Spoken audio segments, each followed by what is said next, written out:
All right, so I got old Tom, and he's here for some upland hunt training. And he's a really good dog, but in order for us to do anything, we need some obedience. So today we're doing some e-collar conditioning with him. Whoa, what did you do? What was that? Let's look and see what he was sniffing. What's there? I don't see anything there. Maybe he got stung by a wasp or something. So anyway, he looks like he's recovered. So we're doing some electronic collar conditioning with him. Tom, here? Good boy. So I've spent the last couple weeks doing obedience with him. Sit. Right? And so I don't introduce that electronic collar until I'm pretty sure that we've established a good relationship, a good positive working relationship, and he understands what these words mean, at least in the context in which we've been using them. But that being said, he needs to understand that here, the H word means what it means when he's far away from me. So far, he's learned that when he feels collar pressure, he needs to look at me. So that's what I'm training him to do. When he feels that collar pressure, what turns it off, the collar stem, it's at a really low level. So I've got it on 2. That's pretty. I mean, you can take it on 2 high. I've got my Pro 550 here, and the reason why I like using it is because I can adjust the stem without looking down. I can be looking at the dog the entire time and really be making tiny adjustments to the stem based on what's in front of that dog's nose. Sometimes the stem doesn't get registered, the brain doesn't really register that stem if the dog's really overstimulated or super excited. So I can kick it up with my, I just love this remote. It looks like an 80s cell phone. Look at him pointing at those birds. Tom, here? Good. So that's what I want. Tom, here?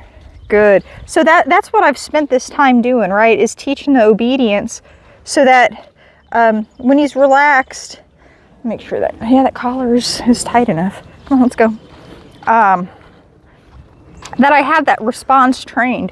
So right now I'm not training him what H word means here, what that word means. I'm training him how to respond to the collar stem. That when he feels that collar stem, he disengages with whatever's going on, whatever's in front of him, and looks back at me and comes over to where I am. The point of this training isn't to avoid correcting the dog.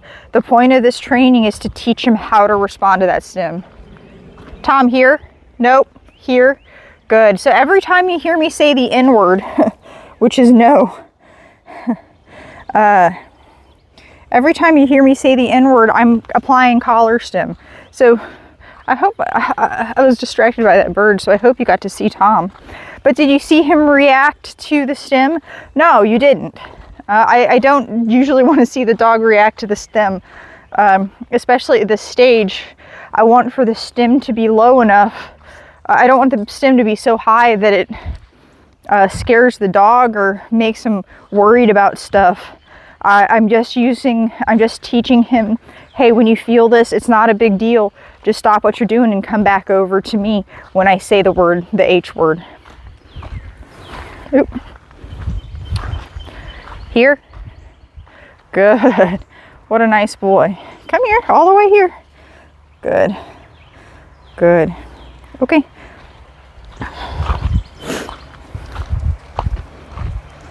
Like I said, the point of this training isn't to avoid correcting the dog. The point of this training, look, you see, he's a little sensitive to noise.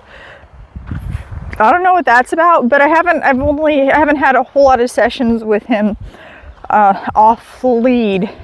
This is my second session with him without a lead on at all. Look, you can see my pond to be. Someday it's going to be a pond when we get enough rain.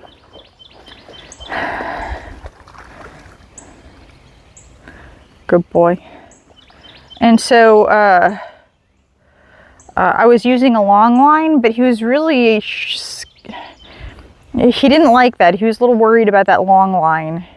And in most instances, I want to work on it and get the dog used to it. But I don't think his owner's ever going to do like pile work or anything with him. So I don't see it's that necessary. We could just get rid of it and see if it helps him move out a little bit more. All right, so with a quality electronic collar, there shouldn't be a difference in the stim when the dog is wet and when it's not. At least that's what everybody claims. I don't like using the e-collar stim on a young dog in the water. I usually don't make an issue about anything on the water until the dog's a little bit more seasoned. So that if they accidentally get an overcorrection, they're more prone to forgive you. All right, Tom, here. You see that nice recall? You really don't want to introduce an electronic collar until you have a recall that's that nice. Here. Good.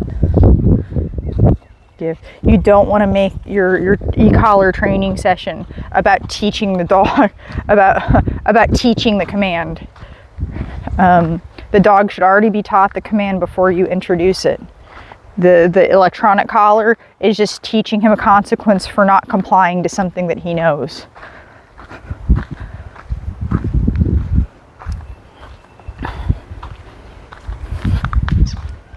Oop, got a little froggy. I'm starting to get a little ecosystem in my pond. I see some bunch of tadpoles. Look, there's a frog, bullfrog. Maybe I should put some fish in there. Chat, give me a 1 if I should put some fish in there.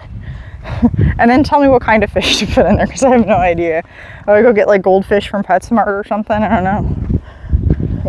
Maybe I should like, I don't know, get a bass or something. I don't know.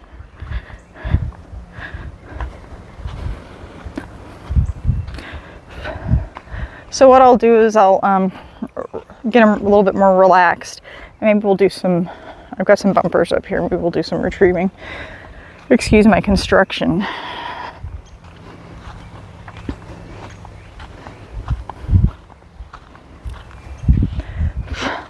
Back over to where he had that little spook before. So I was told he likes to retrieve. I haven't been able to get him to retrieve a whole lot.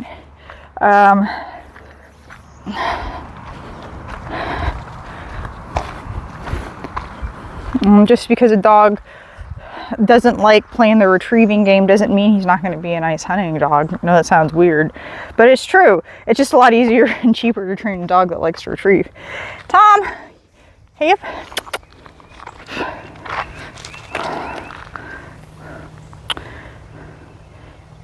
Good boy. Good. Hip.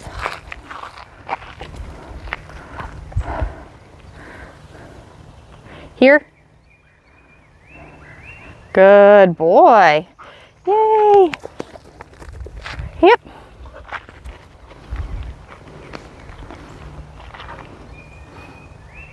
Here. Good boy. All right, I think that's enough for you. Come here. Good boy. Well, now that you're coming back when you're called, and you're going to start retrieving consistently. Good boy. Leave it. Let's go. Leave it. Good. Maybe we can start getting down to business.